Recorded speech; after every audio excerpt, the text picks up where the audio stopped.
Laurent Ruquier, né le 24 février 1963 au Havre, en France, est l'un des visages les plus marquants de la télévision et de la radio française depuis plus de 3 décennies. Avec une carrière allant des émissions humoristiques aux talk-shows populaires tels que « On n'est pas couché » et « Les grosses têtes », il a laissé une profonde impression sur le public. Cependant, derrière les feux de la scène, la vie personnelle de Ruquier était remplie de tristesse et de défis. Côté amour, Laurent Ruquier a eu de nombreuses relations marquantes. Il vit avec l'acteur Benoît Petitjean depuis 2002 et a officiellement enregistré leur mariage civil en 2012.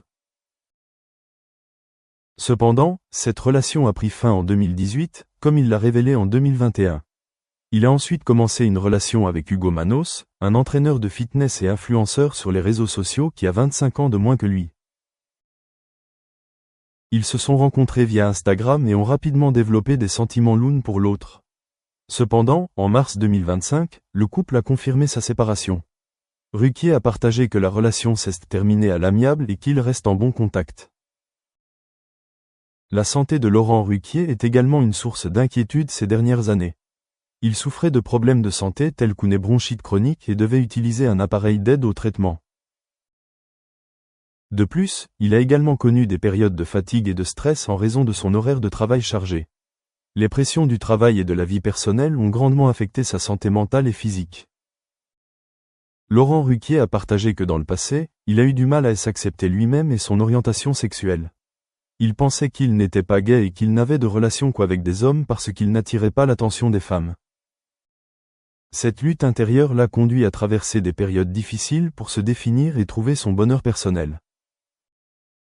Bien que la vie de Laurent Ruquier soit obscurcie par les lumières de la scène et les applaudissements enthousiastes du public, derrière elle se cache un homme plein de soucis et d'un désir d'être vraiment aimé. À l'âge de 62 ans, il s'est progressivement rendu compte que tous les brillants succès de sa carrière ne pouvaient pas combler le vide dans son âme, le vide que seule la sincérité, la compréhension et le véritable amour pouvaient combler. Ruquier a confié un jour qu'il s'était toujours senti « hors de propos » dans le monde qu'il avait contribué à créer. Le prix de la célébrité est une vie personnelle solitaire. Après chaque séance d'enregistrement, lorsque les applaudissements s'étaient calmés et que l'auditorium était vide, il retournait dans son appartement un lieu de lourd silence. Bien qu'entouré de millions de fans, Ruquier ne peut s'empêcher de se sentir abandonné par les personnes qui étaient autrefois les plus proches de lui dans sa vie. Sa famille, en particulier sa mère et ses frères et sœurs, ont un jour partagé dans une interview que Laurent était un enfant introverti et émotionnellement renfermé depuis son enfance.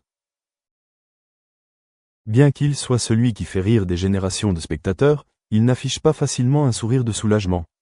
Ils admettent que le succès l'a rendu de plus en plus renfermé. Lors des réunions de famille, Ruquier apparaissait toujours propre et vif, mais lorsque son regard ne croisait plus personne, son regard devenait lointain, comme s'il portait un océan de sentiments indicibles.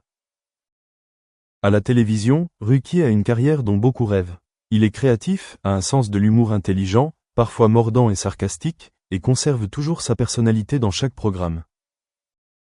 Mais à cause de ses personnalités, il rencontrait souvent des difficultés. Certains programmes ont été supprimés des ondes parce que leur contenu était jugé trop audacieux, ou ne convenant pas à la majorité du public.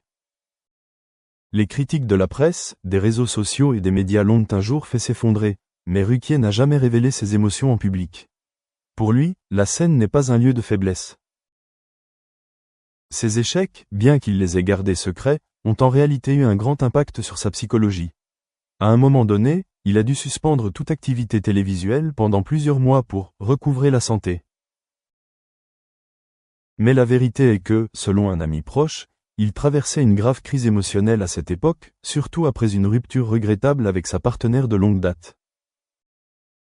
Sa relation avec Hugo Manos était autrefois considérée comme un beau modèle parmi les artistes gays en France. Malgré la grande différence d'âge, ils semblent trouver un terrain d'entente dans leur style de vie et leur vision de la vie. Cependant, la pression des médias et les attentes du public ont progressivement conduit à une rupture de la relation. Lors de l'annonce de la rupture, Ruquier a gardé son sang-froid habituel, mais ses proches ont déclaré qu'il était dans un état de perte de foi en l'amour depuis longtemps. Pourtant, Ruquier n'a jamais cessé de rechercher le bonheur. Bien qu'il ait admis avoir vécu de nombreuses pertes émotionnelles, il a toujours cru que l'amour est la seule chose qui peut guérir toute douleur. Dans une rare interview télévisée, il a déclaré un jour « J'ai tout, mais personne ne veut me prendre dans ses bras le soir ». Cette phrase, courte mais obsédante, semble clairement dépeindre la solitude cachée à l'intérieur d'une icône de l'industrie du divertissement française. Depuis peu, Laurent Ruquier écrit davantage. Il a publié des mémoires, des pièces de théâtre et plusieurs œuvres profondément autobiographiques. Ces pages étaient le seul endroit où il pouvait exprimer tout ce qui ne pouvait être exprimé par des mots. Il n'hésite pas à y évoquer le sentiment d'être perdu, la tristesse de ne pas pouvoir garder les gens qu'on aime, et le sentiment d'avoir tout touché, mais d'avoir quand même l'impression de perdre. Il a également commencé à passer plus de temps pour lui-même. Marcher tous les matins, rencontrer des amis moins populaires, cuisiner, écouter. We try to achieve an education, and when I talk to people internationally, it's very, very similar. Yep. Yep. It is. It's a huge challenge with, borders closed and all that. But I think there are many ways to pivot away to opportunities to try to get a wider market. Of course, the traditional model still is important at some point, I would say, but there's also increasing competition from the new models that we're seeing out there with the whole MOOCs and all that. And how can you really pivot to compete in that landscape? That would be a very interesting piece. Yep. Thank you so much. We have a couple questions here about mental health, and I just want to pipe in that I'm zooming in from Hong Kong, where we just heard last night that we're going back online after having been on campus. And on our little WeChat, WhatsApp groups, it's all unhappy face emoticons. This is something that obviously impacts students greatly. We have two questions from Michael Bernard. Can you speak to the potential of digital learning to positively impact student mental health? And do you have any examples? And is there any data on the impact that digital learning has had on student mental health and well-being? That's a very interesting question and tough one. So we've seen I don't see a very coordinated approach, country by country, jurisdiction by jurisdiction, but there have been some successes in the more I don't like to use the word advanced, but countries that literally have better access to connectivity, to electronic gadgets and all that. They typically tend to do better from that perspective, in that they are able to connect, they are able to build a more immersive kind of, solution around it, and really engage the student at their level of comfort in terms of the different social media apps that they're dealing with, and also help them with courses and all that. But I